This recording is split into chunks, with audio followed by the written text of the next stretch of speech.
My fiancée insisted I sell my ancestral home because it's old and her friends would judge. I said, I'll think about it. Then I put the house in a trust under my sister's name and put the engagement on hold. When she found out the house was no longer on the table for our future, she lost her mind. I, 34 male, am supposed to be in the final stages of wedding planning. Instead, I'm sitting in my great-grandfather's study, drinking a whiskey, and wondering if I'm about to make the biggest mistake of my life, or if I just avoided it. My fiancée, Tessa, 30, and I have been together for 3 years, engaged for 6 months. She's a lot. In a good way, I thought. She's an event planner, so her entire life is about aesthetics, image, and what things look like. I'm a data analyst. I care about what things are. I thought we balanced each other. I was wrong. The source of our first real fight is the house I'm currently sitting in. I inherited it from my grandfather. It was built by my great-grandfather, a man who started a small, successful milling company. It's old. 1920s. Solid wood floors that creak, original glass in the windows that rattles, and pipes that groan. It's also paid off. It's my only real asset, and it's my family's anchor. I love it. I've been slowly restoring it. The library, my current location, has these incredible built-in mahogany shelves. On one sits the founder's ledger, a massive, leather-bound book where my great-grandfather detailed the house's construction, from the cost of the first-growth lumber to the wages he paid the carpenters. It's irreplaceable. Tessa has never been a fan of the house.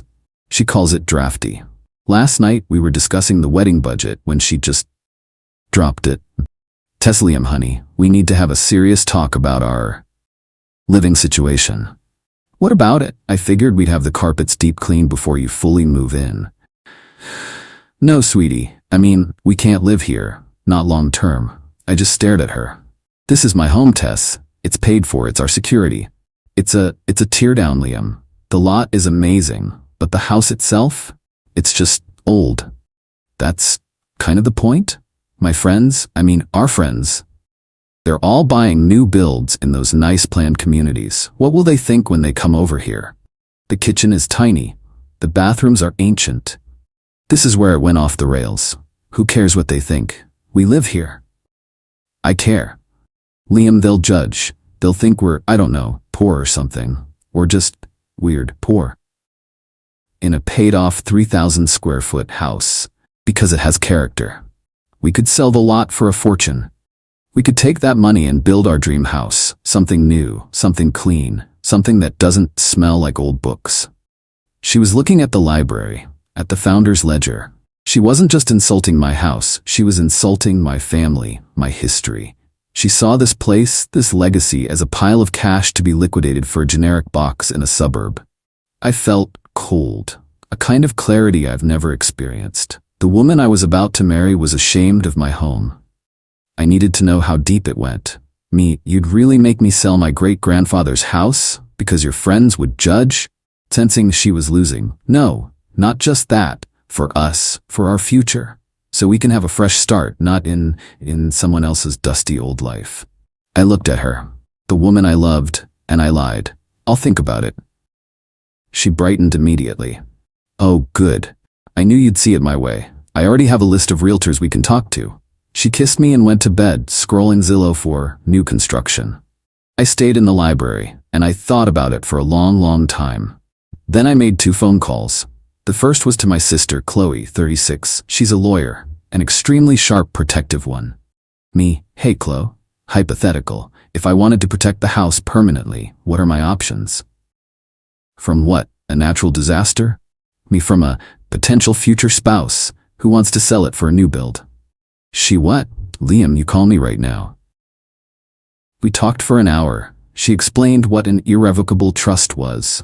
The second call was this morning. I called the jeweler. We'd put a 50% deposit on her ring, with the balance due on pickup next month. I used funds from my own savings, not a joint account. We don't have any. Hi, this is Liam. I need to put my order on hold indefinitely. Oh, is there a problem with the ring, sir? No, just a problem. Don't let it go. Just hold it. This morning, Qley and I met. I signed the documents, the house, the lot, everything is now the property of a trust. Qley is the trustee. The beneficiaries are any future children I may have, and if none, her son. I am, for all legal purposes, a tenant in my own home. It cannot be sold, it cannot be used as collateral, it is protected. Tessa is currently at a wedding weekend with her bridesmaids. She has no idea. She's been texting me links to $1.2 million new builds all day. I don't know what I'm gonna do. I mean, I know what I did. I just don't know how this ends. I feel sick and relieved. Is that possible? Update 1. It's been a week. Tessa got back from her trip and the entitlement just ramped up. She came home to her own apartment, thank God, and immediately went into full-on general contractor mode. She'd had floor plans drawn up. Floor plans for a new house on my lot.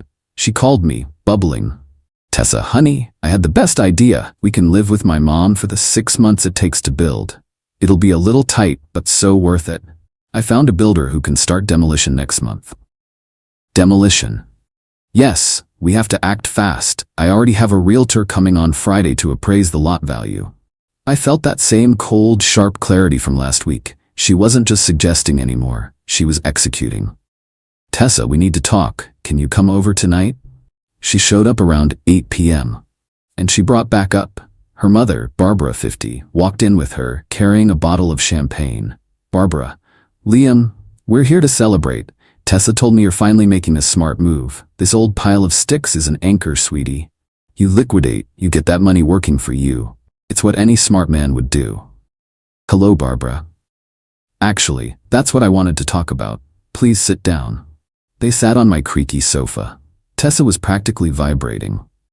Is it the realtor? Did he give you a pre-appraisal? What did he say? 800K, 900 at me? I canceled the realtor, Tessa.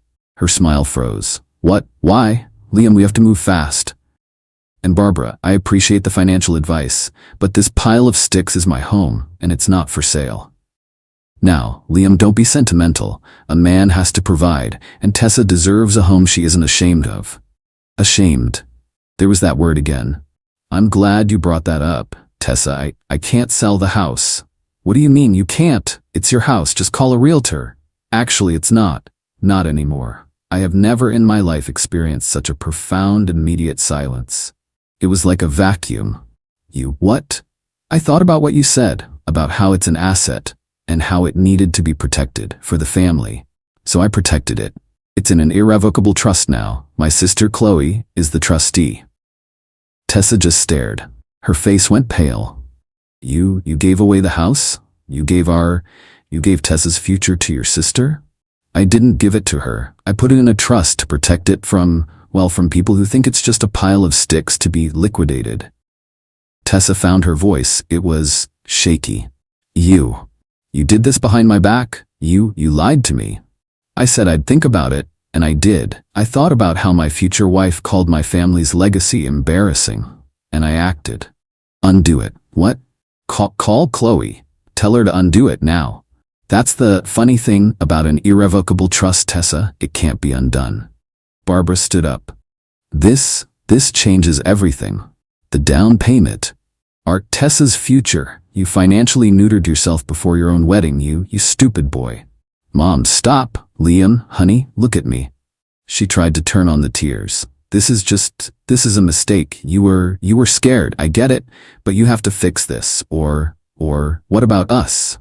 I'm glad you asked about us, Tessa, because I'm not sure what us is anymore. Us was supposed to be a partnership, not this asset stripping. Asset stripping. I'm trying to build us a life. In a house that doesn't smell like old books. She flinched. She knew I remembered. Since our future is suddenly a major point of negotiation, I thought it was best to pause the wedding planning indefinitely. Pause. What? I called the jeweler. The engagement is on hold. We are on hold until I can figure out if I'm engaged to you or to a real estate speculator.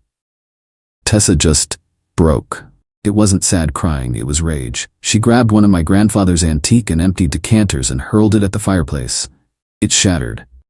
You bastard. You're ruining my life. You're trapping me.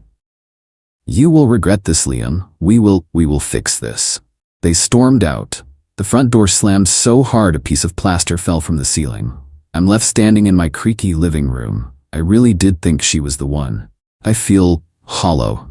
But then I look at the broken glass, and I don't feel hollow. I feel like I just dodged a bullet. A really, really expensive new build bullet. Update 2. It's been 2 weeks since the shattering. Okay, I had the lock on the back door fixed. It was always sticky. I bought a new decanter.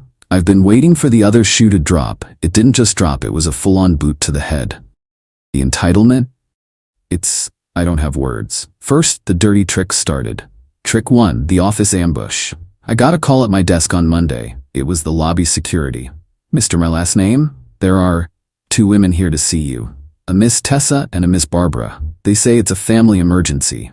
My stomach turned to ice. I went down, bracing myself. The second I stepped out of the elevator, they were on me. Tessa, full-on waterworks. Barbara looking like a storm cloud. Liam, this has gone on long enough. You need to come with us right now and fix this. Me, Barbara, this is my workplace. You cannot be here. This is incredibly inappropriate. Grabbing my arm. Liam, please. I was stressed. Wedding stress. That's all. I love the house. I do. I'll live here, I promise. Just get it back. Tell Qley she has to give it back. Pulling my arm away. It's not possible, Tessa. I've told you, it's done. Don't be a fool, boy. Your sister tricked you. She's jealous. She's trying to steal your inheritance. We'll get a lawyer. We will prove she manipulated you while you were distraught. Me. Qley is a lawyer, and I was not distraught. I was disgusted. Now you need to leave. Security, they're leaving. I left them in the lobby. I had to file an incident report with HR. It was humiliating. Trick 2, the artifact heist. This is the one that ended it. I came home from work last night. I noticed my back door, the one I just had fixed, was open. Just a crack. I went in, heart pounding. I called 911 just standing in the foyer. I walked through the house while on the phone with the operator. Nothing seemed gone. The TV was there, my laptop, until I got to the library. It was tossed. Books pulled from shelves, cushions thrown, and on the floor, in the middle of the room, was the founder's ledger. It had been pulled out, thrown down, the spine cracked. They hadn't taken it, they just desecrated it. The cops came, they took a report. I told them about the dispute. I didn't name names, but I didn't have to. Attempted breaking and entering, vandalism. It was so clear. They were looking for leverage. Barbara, with her "we'll get a lawyer" threats, she must have thought the ledger was some kind of deed, or that it was worth a fortune and they could hold it hostage. They were so stupid. It has no monetary value. Its value is history.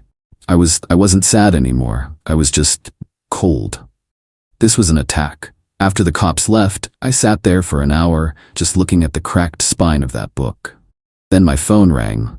Tessa, I answered. Tessa, did you call the cops? Did you call the cops on me? Someone broke into my house, Tessa. They vandalized my family's property. Yes, I called the cops. It wasn't, I just wanted to get my Nespresso machine. I left it there. You locked me out, and you kept my Nespresso. My back door was jimmied open. My library was destroyed. You came for a coffee maker, through the back door, and you tossed the library looking for it. You listen to me, you are making the biggest mistake of your life. We are going to ruin you for this. You have humiliated my daughter. You have stolen her future. You're right, Barbara. I am making a mistake. Staying engaged to Tessa was the mistake. What? No. Liam. The engagement isn't on hold anymore. It's over. I'm calling the jeweler tomorrow. I'm getting my deposit back. The ring? That's my ring. You owe me that ring for my time, for my emotional labor. I paid the deposit, Tessa. It's a conditional gift. The condition was marriage. You broke the condition when you called my heritage embarrassing and then broke into my home. I hung up. I called Qley. Qley? They broke in. They tried to take the ledger. I have a police report. It's over. And I think I need a restraining order. Final update. It's been 3 months. The dust it hasn't settled. It's more like a toxic cloud that's finally moving away. Here's the wrap-up. The legal fallout was spectacular. Barbara and Tessa, true to their word, hired a lawyer, a real shark type from a billboard. They sent Qley, who officially represented me, a demand letter. It was a work of art. They claimed promissory estoppel. They argued that I had promised Tessa a certain lifestyle. i.e. the sale of the house and a new build, and by fraudulently concealing my assets, by putting the house in a trust, I had financially and emotionally damaged her. Intentional infliction of emotional distress, because I broke up with her, and falsely accused her of breaking and entering, causing public humiliation. Replevin, a fancy word for give me the stuff. They demanded the engagement ring, which they laughably valued at $25, almost double what I paid, and $75,000 in damages. I was stressed. This is what real people get scared of. A lawsuit, even a bogus one, is terrifying. Qley was gleeful. She called it the easiest response of her career. She didn't just reply, she obliterated them. Her response letter, which she CC'd to the Bar Association for the other lawyers' frivolous claims, was beautiful. On point 1, the house, my client's ancestral home, inherited prior to any relationship with yours, is his sole and separate property. His decision to place said property into a trust to protect his family's legacy is his right.